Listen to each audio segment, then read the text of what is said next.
As we look at some of the attention to detail that we've paid here at Williams Engineering, you notice all of our wheels, very shiny. We've got real chrome on these wheel hubcaps. You look at our seat. We've got a very robust padded seat. This isn't a pad that you can cut open with a knife. This is arcade proof. This is closed-cell polyurethane foam, just like they use in the coaster rides. Welcome to Remember 64, where this week, oh everybody, we be cruising.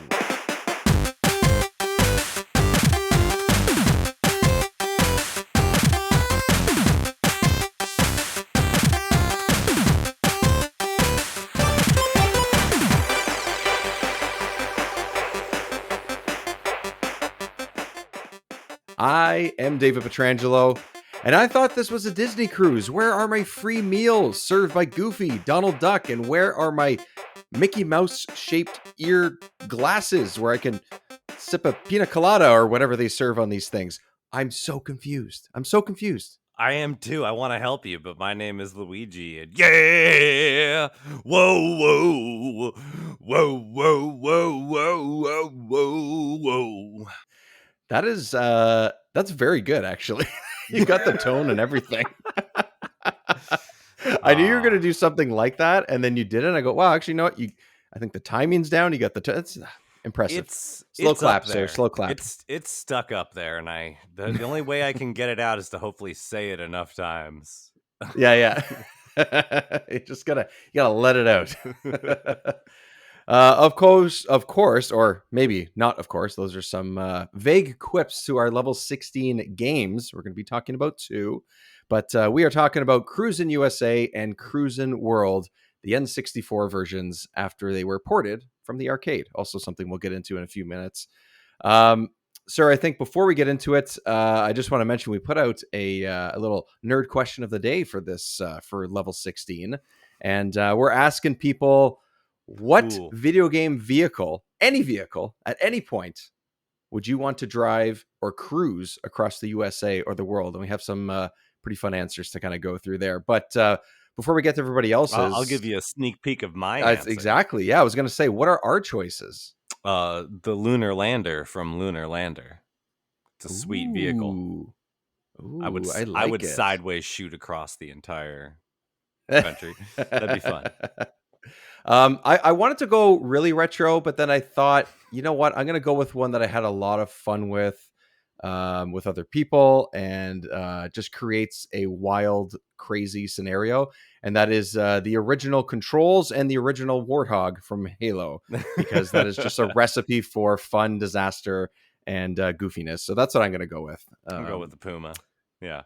Yeah, right. Yeah, you get two friends in there at least with you, and then if you have some of the newer versions, they're a little bit bigger. Like, sure, I thought the Warthog's kind of fun, but it has to control the same way. It has to be very wavy and loose. Yeah, and whichever direction you look is the way the car goes. Like, what was that?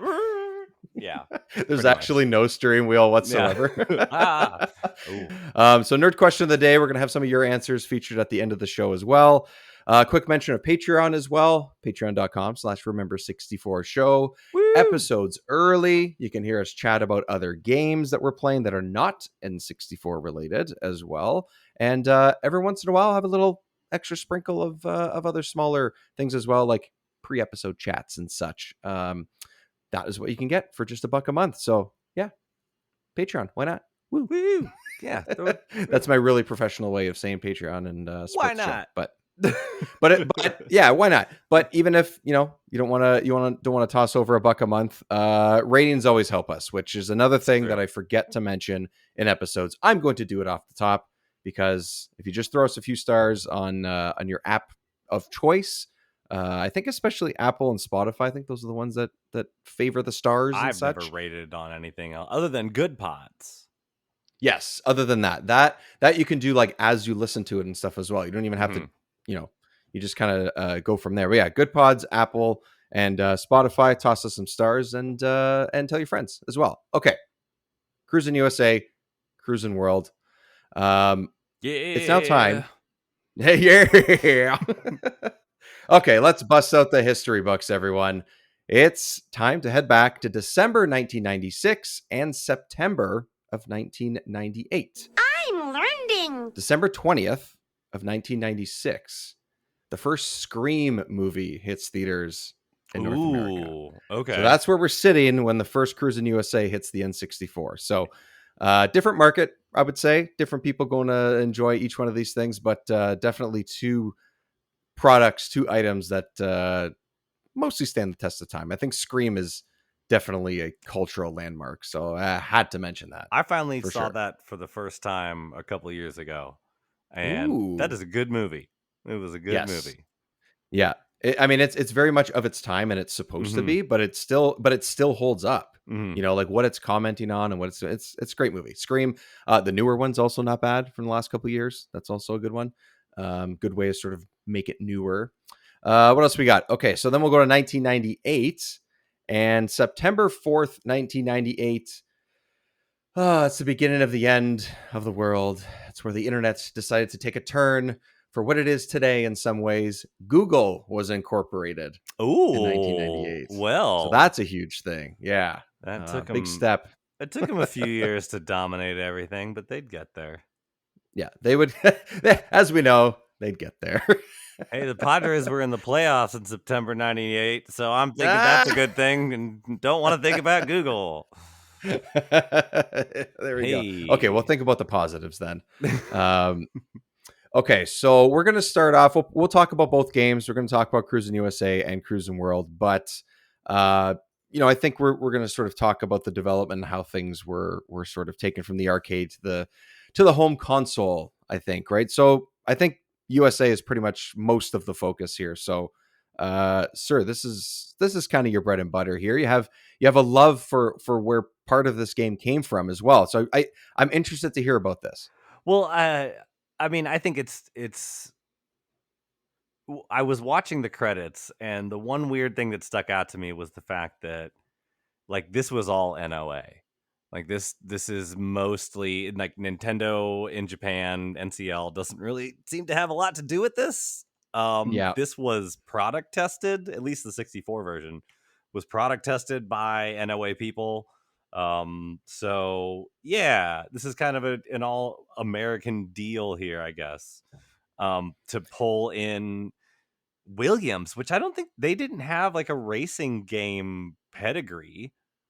They I don't just think so. Not that I saw looking up these games. Not that I know of. No, not to this point. which is what makes this game kind of funny because it feels like an old arcade Yeah. racing thing.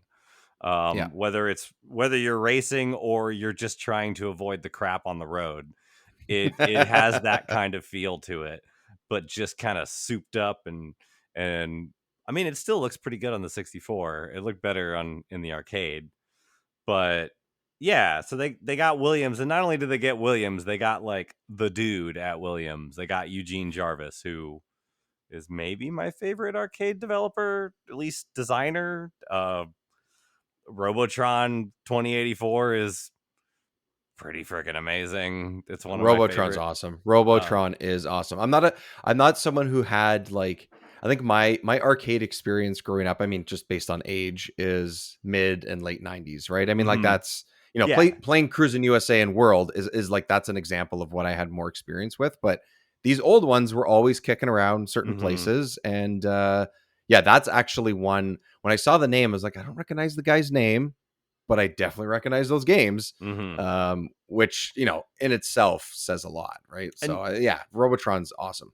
he worked at Atari before that, and I think only in their pinball division.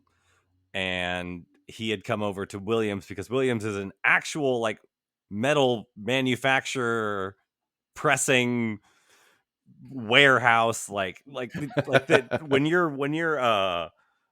license plate gets pressed at the high score, like they have Oh yeah, machines like that right. in their That's building complex. So it's for them to get into like the solid state. I'm sure they made jukeboxes and pinball machines and stuff like that. But when video game arcade games were coming up, they kind of were like, hey, why don't you try designing one of these? And he made Defender, which is one of the most ridiculously difficult and complicated and also considered one of the greatest arcade games ever made. So like, okay, cool, you're good at this. I suck at that game. Oh, I'm sure I will too. I remember not being good at it, but I also wasn't very good at many arcade games. I mean, Yeah. I just wasn't. But yeah, I'll give it another run at some point, but not physically at an arcade cabinet. So There's just yeah. so much nuance in that game. Just a wrapping Mm. screen. There are guys to pick up off the ground. Right. When you run out of guys, then you are like in this chase until you die, basically. So it's brutal. He eventually goes on to start Raw Thrills, which makes a bunch of like light gun games in the 2000s, and to this day is I think still a thing. But yeah, you'll see like Raw Thrills on like Target Terror, which was that really insensitive game after, terrorist activities happened in my home country. So, but it's a shoot 'em up Lovely. game. Just lovely. Anyway, he's been around Jeez. forever. They tapped him to make a driving game. And when I pitched this, when I was like hey, why don't we do Cruisin USA? Like that's an early game that'll kind of, it's early in the series still. It's not a launch title, but I got it for Christmas when I got my 64. It was supposed to be a launch title, right? That's part of the Right. thing. It was supposed to be within that first week, 2 weeks, whatever was considered launch at the time. Yeah. Nintendo may have made them take some things out. Where is that? I found an old IGN article Oh, excellent. from like 96 titled Nintendo to Censor Cruisin'. Wow. Nintendo continues its unpopular censorship practice on Nintendo 64.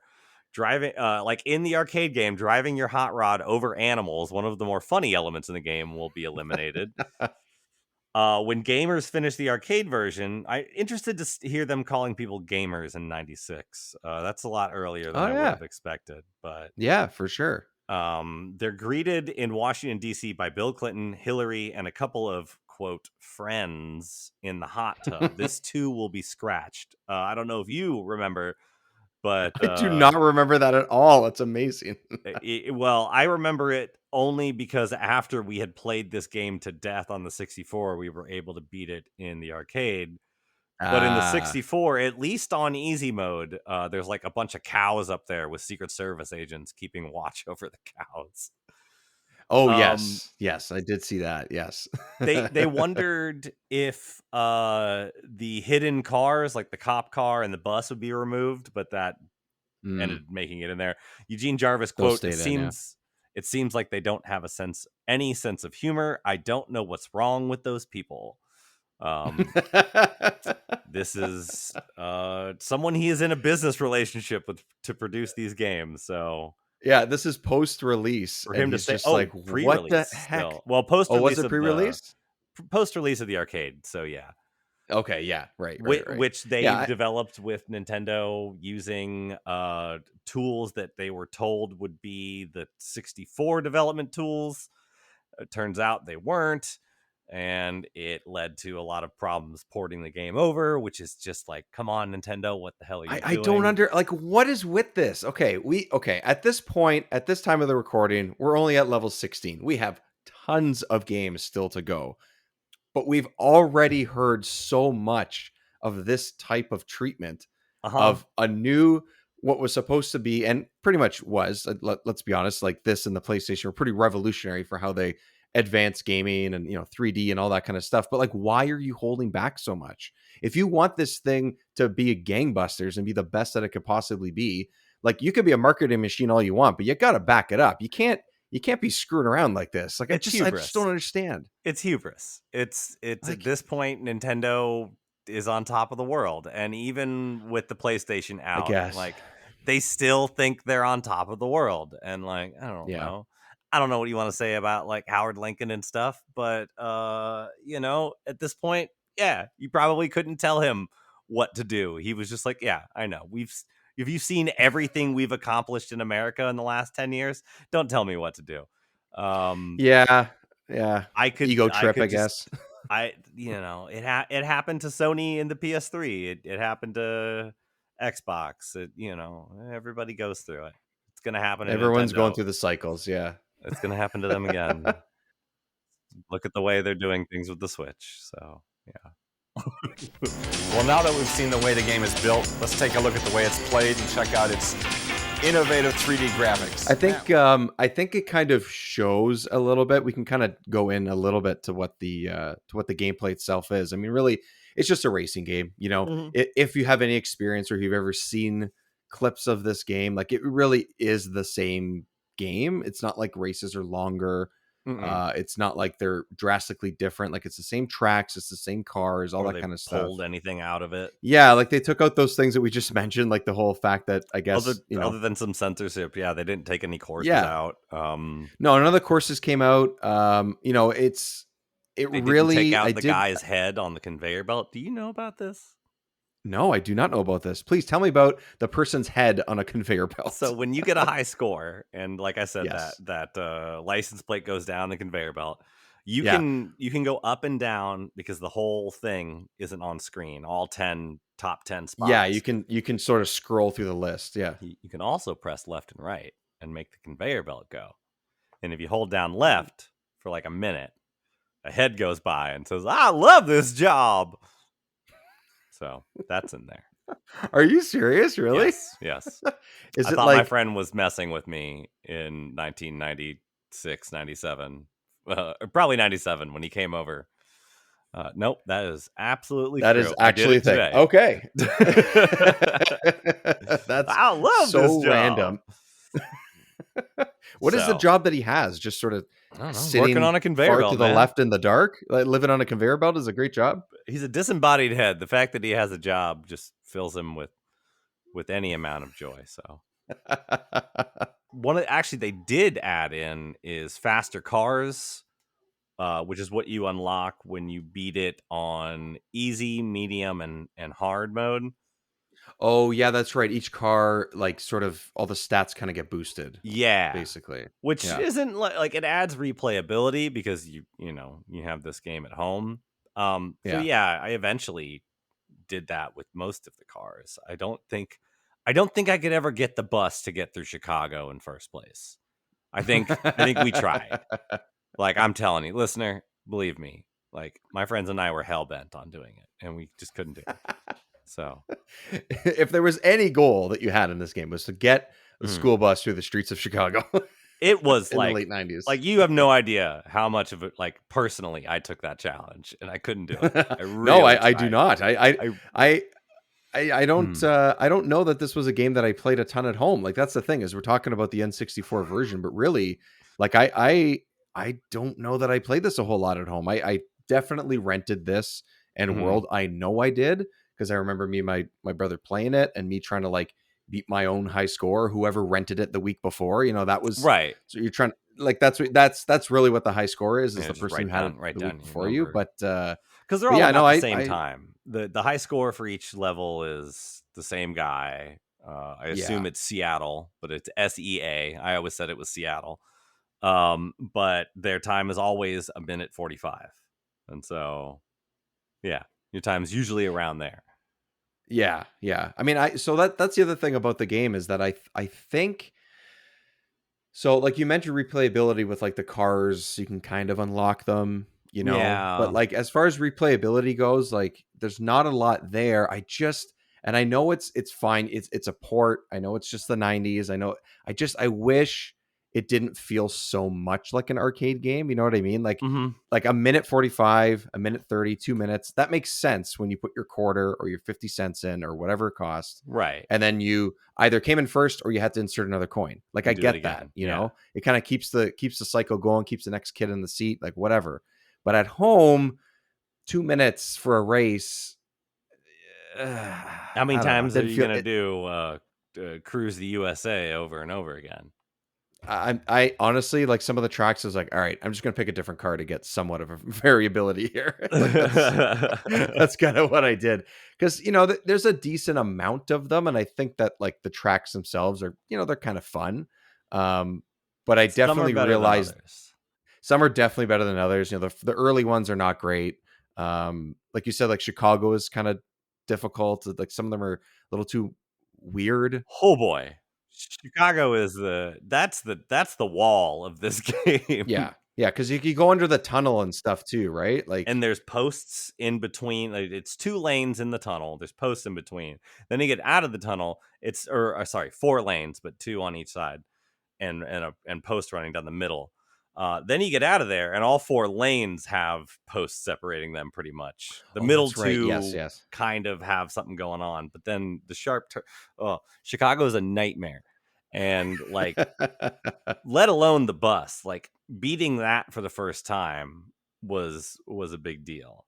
So I like I said, I picked this game and recently booted it up and got about like 3-4 tracks in, and it was like, oh yeah, I love this game. Like, I really love this game. I forgot about it because you always just, it's like, it's Cruisin USA. It's whatever, it's like the first racing game on the 64. It's a dumb, stupid, fun racing game.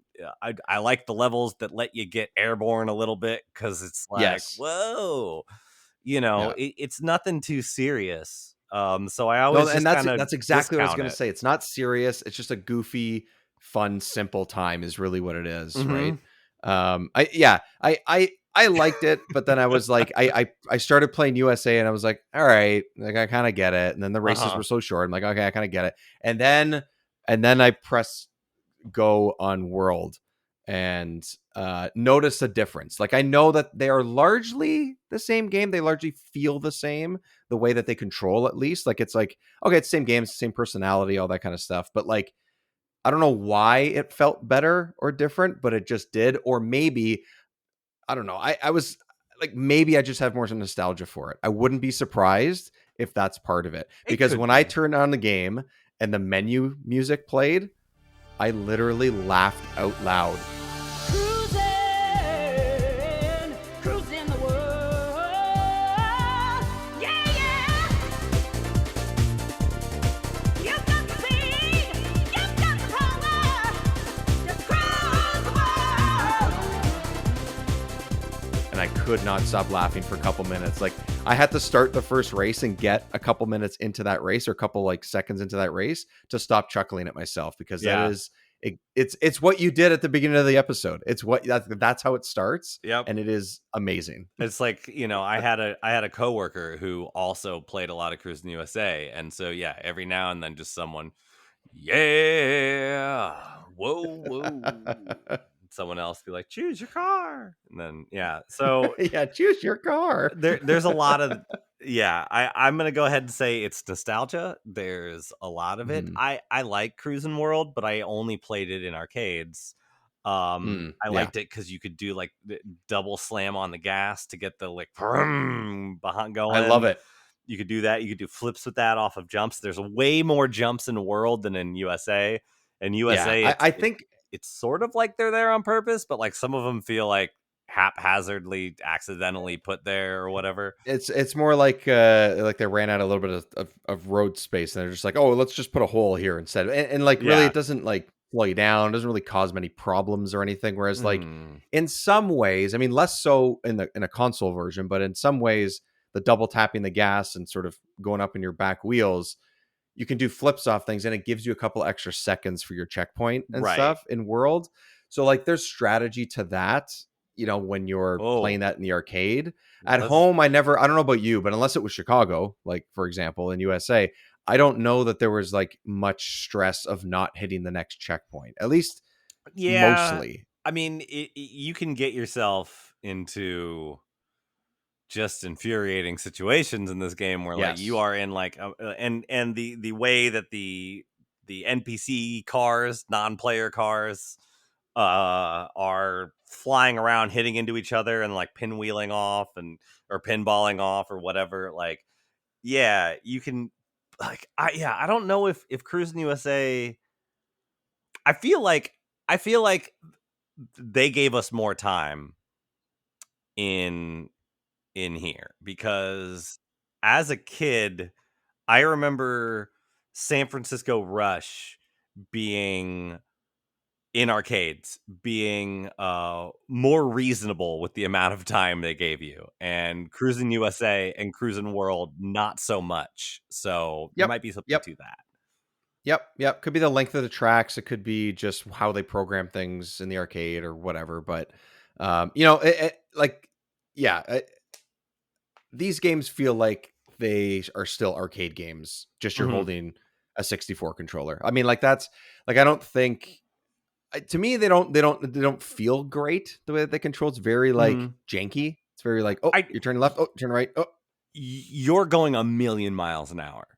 Like You that's are, the other thing yeah. about this game. This game pretty is much full fast. speed the entire time. It Yeah. is ridiculously fast, and you are not putting your foot on the brake. Like there's no No. sim racing here at all. This is No. just breakneck. This is Rad Racer. This is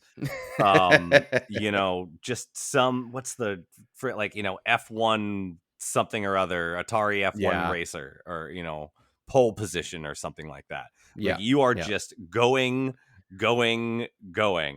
And Yeah, one of the first couple of races, I played, I think, on like the sort of medium-ish difficulty or whatever. I don't remember what it was. Or if it was I just started up. I didn't. Yeah, look I at don't. it. Yeah, I didn't go into the options or anything, but there are difficulty slider, or it's easy, medium, hard, and I can't remember think exactly. But there were 5 difficulties in USA, and yeah, 3 of them, the easiest, the middle, and the hardest, unlocked the car. But I only knew So that I think because I got to the end on 1 quarter and was like, man, I did that on 1 quarter. And it was like, play it on a difficult mode next time. And I was like, okay, cool, fine. It gave me thanks. the denim car. Did it also give you your quarterback because you played on a lower difficulty? No, thanks. There you go. Oh, dude, that would be ridiculous. Gene Imagine. Jarvis just shows up, hands you your quarterback, and like, try again.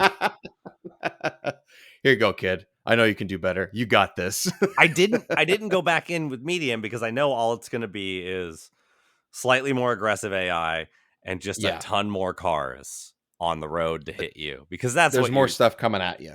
That's really what it is. Yeah, a lot of the hardest courses there's just not a lot of room on the road. Yeah, and there are cars to weave in and out of, and then big turns. Yeah. So the first couple of races on each of these games, especially on USA, I don't know if it's just the tracks themselves or it's the difficulty or combination of things, the programming, whatever it might be. I did the first, I think 3. I realized after I failed a couple times and was like, oh shit, I came 4th, or oh, I came 3rd. I want to come 1st, whatever. Only first. You can't move on until you get 1st. Got to be 1st, which is a little frustrating, but also very arcade. I ended up you could play this game with one hand. Yes, you can. This is this is a phone game essentially.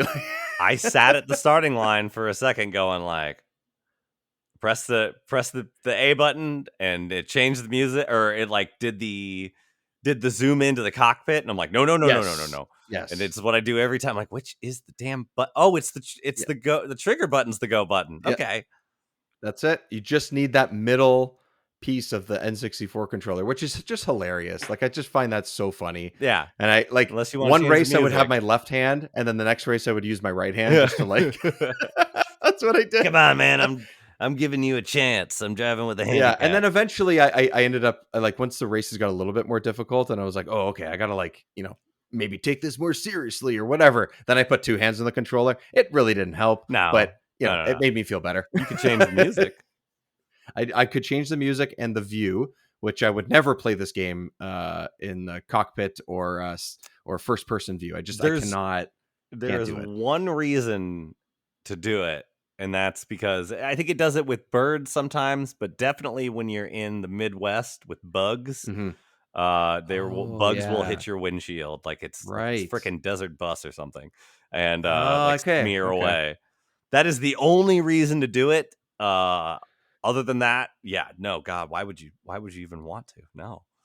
And it's tough too because of the way that it controls, because it's very like left, right, or straight. Like that's really what it is. Either you're doing a tight left, a tight right, or you're going straight. Like that alone would just get me like nauseous. Yeah.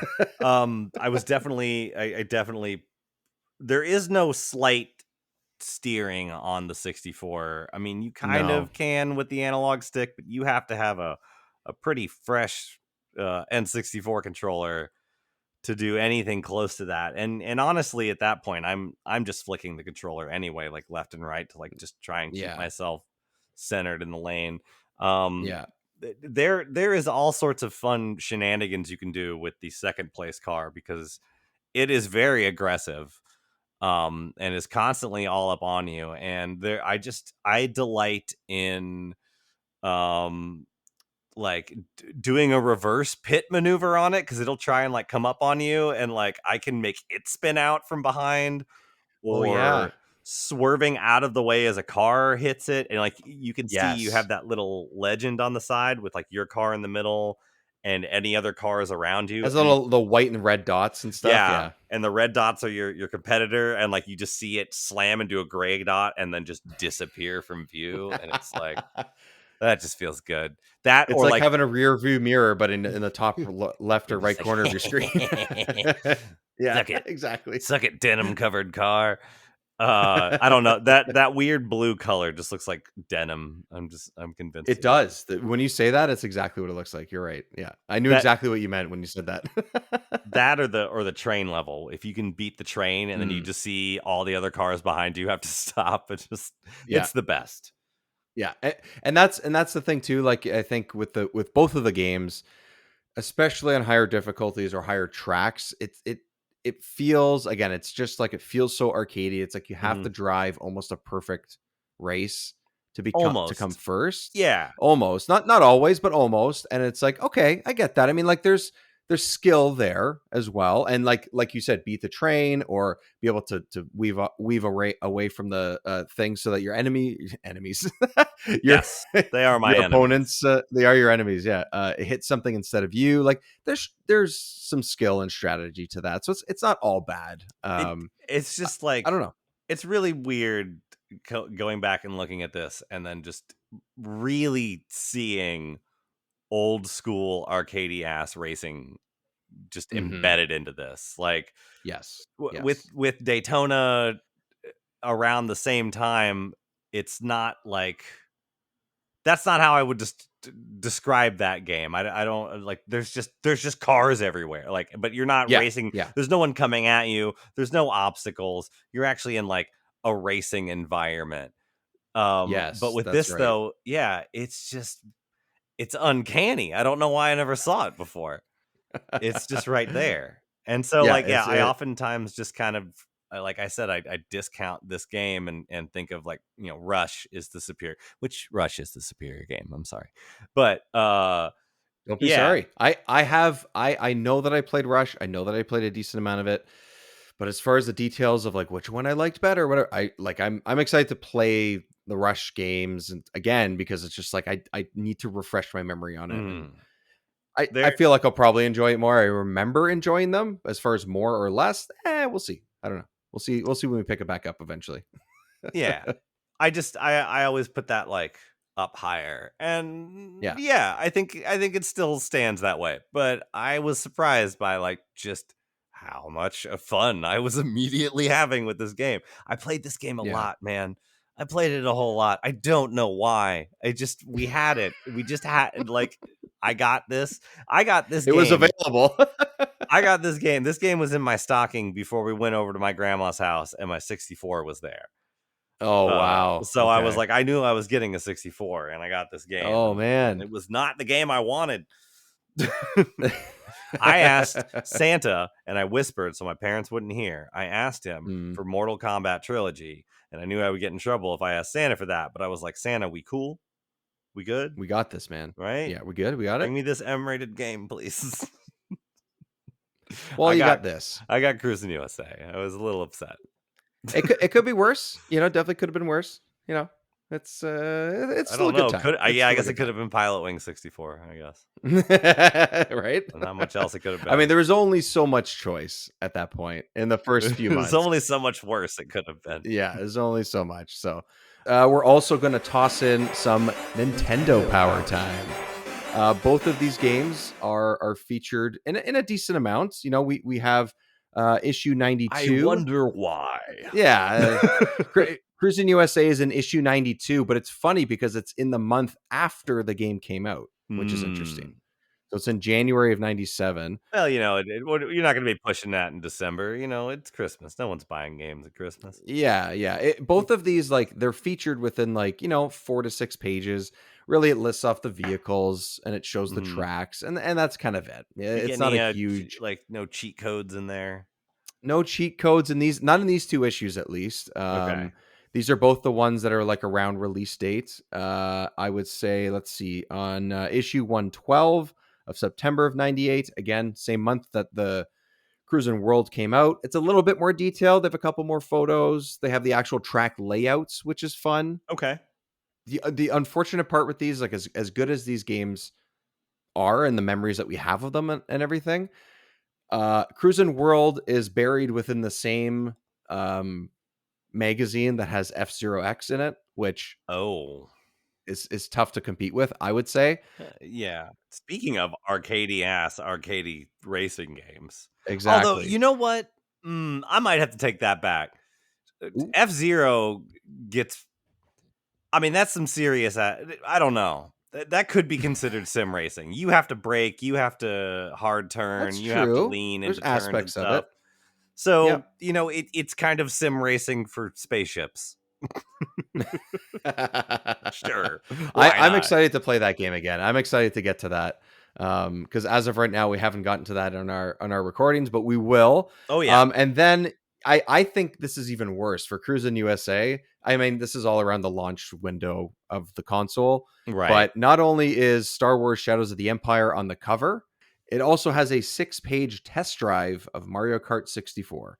So both of these games, racing games, are being kind of overshadowed by other racing games. So the coverage of Nintendo Power was there. It just wasn't extensive, but it was there. We got it. Yeah. I was excited. But we have a review. Oh, yes, we got some. Yeah. Who is it? Where do we get it from? All that kind of stuff. So this is from GameSpot.com. I wonder if it was still called videogames.com at this point. This is way back. This is 96, a review. It could very be. Brief review by Jeff Gersman. I don't know if you've heard of him. Indeed. If you haven't, you should go figure out who the hell Jeff Gersman is and why you don't know who he is. Worth the search. Yeah. Cruisin' USA, along with Killer Instinct, was to be one of the original games slated for release on the Ultra 64, the working title for the Nintendo 64. Nintendo also promised arcade-perfect translations of these titles. They delivered on neither count. Now, after years of wading through rumors and delays, the Nintendo 64 has made it to store shelves, and so has Cruisin' USA. And while Nintendo's game machine lives up to its billing, Cruisin' USA doesn't even come close. The dazzling qualities of Mario 64 and other banner title N64 games make Cruisin' USA pale by comparison. Cruisin' USA's frame rate isn't up to speed, meaning that the movement is a touch jerky. Even so, the graphics are crisp and colorful, but the horizon is too close. See, I tend to agree a little bit, but I don't know. Yeah. I think other than the cars that are coming at you, some of the pop-up is, he says, the results are some pretty bad pop-up where scenery simply fades away into the distance or fades into the distance with little or no warning, which somewhat, especially with the cars coming at you, but it's okay. It's all right. I think really just... Yeah, the obstacles or the other vehicles coming at you, I think that's where the issue is. But otherwise, yeah, I think it's okay. Like if on the horizon, like if the stuff on the side of the track is not perfect, that's fine. I get what he's saying though. I get it. He says the tunes from the arcade version are present, but they come up short, of course, because the N64. Not a good sound chip, mostly based on them telling Sony to go suck eggs. And also not a lot of storage. So yeah, the arcade speech and sound effects are also present, though they are muffled a little bit. Yeah, not too bad. Here's some of the nice stuff. I mentioned some of this earlier. The Nintendo 64's analog control stick or analog stick controller really comes into play during cruising. After getting used to the feel of the stick, players should be able to take turns as if they were using the arcade version steering wheel. Which, yeah, you're going a million miles an hour, but I can attest to today having a level of control during that insanity. So yeah, it's not too bad. I think so. Yeah, that's fair. Yeah. Weaving in and out of oncoming traffic is no problem. Yeah, a little bit. Depends on the track. Depends on the traffic. Depends on the level. Depends on Chicago. Yeah, exactly. But yeah, then he mentions the addition of the faster cars. As much fun as driving a gray school bus may sound, it isn't a compelling reason to finish each difficulty level with each vehicle. Ultimately, that's fair. Ultimately, Cruisin USA is a dead conversion of a dead arcade game. Perhaps if Nintendo had waited to release a home version of the planned sequel Cruisin World, like they did with KI Gold, this effort may have been worthwhile. Jibbers crabs. Yeah. Well, I mean, and that's industry legend Jeff Gerstmann has harsh words. And the arcade cabinet, man. Yes. Good Lord, Jeff. This did come out a couple years after the actual arcade, right? So that's something too, where it's like we've played this game before. It's not like it's coming out at the same time. I know that's just the times. That's just sort of how it is. It would have been closer if they had gotten the Ultra 64 out the door when they said they were going to in 95, but it didn't get out till 96. Or like we said earlier, gave them the tech to be able to build this game properly. Which really, all that deal did for them was get the Ultra 64 name in front of a bunch of people, which got the brand out there. So in 95, my friends and I were talking about the Ultra 64. So they got a couple of games out of it that did sell pretty well. I mean, these are popular arcade games that came to the home, and I think I had a good time playing them. I don't think they're perfect games in any way. I don't think they're terrible, but I also don't think they're home runs. No. I would sink $1 into a machine if I saw one. If I was walking by and I saw a Cruisin' USA, I'd be like, all right, I gotta sit down for a second. Yeah. Right, just for the sake of it too. Holy crap, what are you doing here? Are you a little too old to be in this Chuck E. Cheese? Hell no. What are you talking about? No, man, everything's one coin. What are you talking about? Hell yeah. That was the best. Of course that they're was going to be here. The best thing about having little brothers who were way younger than me was that I got dragged to Chuck E. Cheese birthday parties, and I was okay because they had a San Francisco Rush the Rock machine, which had the Alcatraz level with all the loop-de-loops and crap. And it was only one token because everything was a token at Chuck E. Cheese. Everything was a token. Yeah. Oh, I'm sorry. Zechariah, Michael's friend, is having a birthday party. Well, then I will be there. I would love to be there. Absolutely. Yeah, no, I got it. Don't worry. I got this. Yeah. I will. Don't bother me. I will be over here with my $10 bill sinking token after token into San Francisco Rush. Thank you. Okay, so speaking of different types of vehicles and arcades and all that, our nerd question of the day. The nerd question of the day. The nerd question of the day. Which video game vehicle would you want to go cruising in? Okay, so I put this question out there in multiple different ways. We have some answers on TikTok and Twitter. We actually have a couple of answers from the Final Fantasy series. Oh, okay. I was going to say that someone's going to have to say that car from 15, right? No one said car for 15 to us, but I wouldn't be surprised because that to me, when I read a couple of people write Final Fantasy, I was like, oh yeah. I mean, I never played that game, but I know what it looks like. Same here. Like that's a final, that's a video game car, man. Like that's what you think. But one of them, which does make sense, and I know is kind of a standout in a couple of scenes in the remake, but that would be the motorcycle from Final Fantasy VII.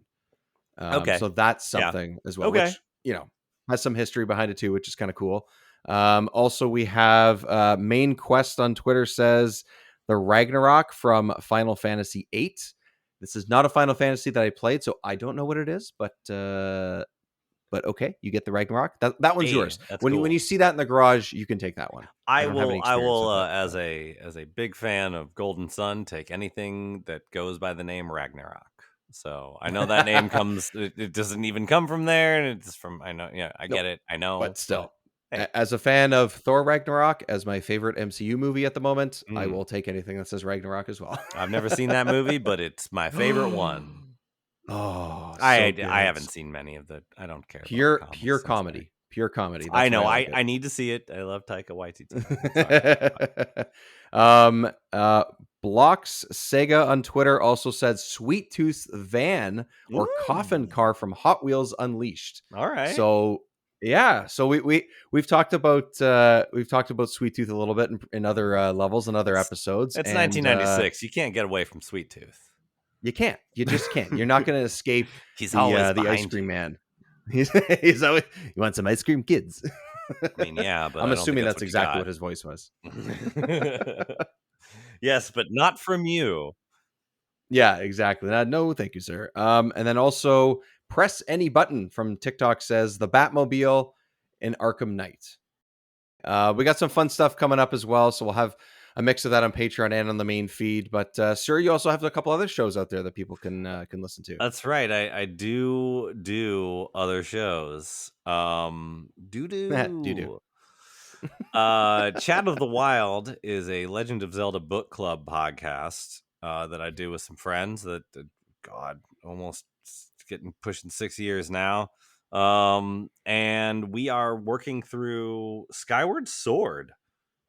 Ooh. So that's been weird. It's really weird. It's a really weird game. I like it and I don't like it.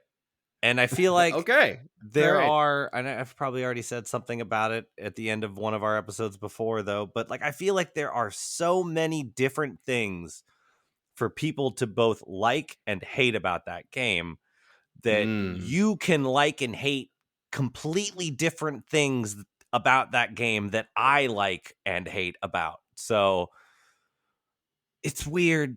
It's just That's interesting. weird. I like that. I like that though, because a lot of the time the Zelda series seems a little bit. I mean, correct me if I'm wrong, since you're much more steeped in it than I am, but it seems like, for the most part, at least the classic ones, maybe not Breath of the Wild, that seems to be a little bit divisive too. But you know, the 2D ones, for example, it's like everybody loves this one, or everybody likes this element of this one. But Skyward Sword, I guess that's interesting. That has like a little bit of both. It all depends on what your first Zelda game was. It's like a Weird Al album. It really does. Right. We will eventually, in the next 5 years, get people who grew up with Skyward Sword was the first one, and like we have with Twilight Princess now, where everyone just like Twilight Princess is so great, and just like no, it's not. It's okay. It's still a Zelda game. It's still really good, but sorry. But it's not the best or whatever. Yeah. Yeah, and you know what? enough. That's fine. Yeah. It's fine. You can like your favorite Zelda game. It's okay. Yeah, just don't tell me Breath of the Wild sucks. I will get upset about it. Everything but that. Yeah. So yeah, check out Chat of the Wild. 28, basically 28 multiple episode long game review seasons. And Amazing. Still working. And then also check out Need for Speed Running, which is a speedrun podcast with Jay Hobbs from Games Done Quick and Bradley from my boy Bradley up in Milwaukee. And we check out different speedrunning games. We do interviews with speedrunners. Just a lot of GDQ talk. If you like Games Done Quick, we do usually talk about it for like 20 or 30 minutes every episode. So it's kind of hard not to. But yeah, check it out. Need for Speedrunning. Hey, David, what are your wonderful, amazing podcasts? Yeah, I have two others as well. I haven't been going for 6 years or 5 years yet, but we're in about the 4-year range at the moment for Back in My Day. And it is a show that's before the pandemic, so you're okay. You're in the third wave. It is from the before times, so it has been around for through all of that. But yeah, we talk for a range of stuff. I mean, we do touch on a lot of things from our childhood, from mostly the 80s and 90s. Early 2000s are all part of our sort of growing up and stuff as well. But that's anything from games, TV shows, and movies. While also talking about new stuff. We are shills for the Disney Plus series, so we're talking a lot about those as well. They're fun to talk about, and I got a couple guys on the show, a couple good friends on the show that are really into comics. and it's just really easy to kind of get in depth with stuff that's like Marvel, especially. So, so that's a lot of fun as well. Also, I have the Creature Cast that comes out every Thursday. That is a newer show that launched within 2022, and that's where you can hear me talk with a couple other guys that I write with rather, on consolecreatures.com about newer stuff and newer topics. So, like we mentioned before on our Patreon, some of that discussion will also carry over to that podcast as well, about like the newer games that we're talking about, but also like news topics, for example. So we'll have fun discussions there. We're gonna have some guests and stuff like that as well. It's a newer podcast, but it is growing, and we are happy for anyone to listen to us as well. All right, so that's where else you can find us. But of course, all of our social media is at Remember64 Show. Also on Twitch, we are recording level 16 and 15 and 17, all in this range here. In the spooky Halloween season, I'm going to be trying to play some more games. It might be at odd times. I don't have a ton of evening time, so I can't like play a scary game in the dark a whole lot. The house is a little too bright in the afternoon, but I'm going to try and sift through a couple of older games and stuff. But check us out on Twitch as well. Remember 64 Show. We'll play some games there. And we'll probably, we did a Pokemon Snap one, a couple months ago. We're going to try and do some more of that stuff. And so we have some pretty cool stuff coming up in the show as well. So stay tuned and follow us on social media where you can see a lot of that stuff being announced and everything as well. But until next time, stay pixelated, my friends.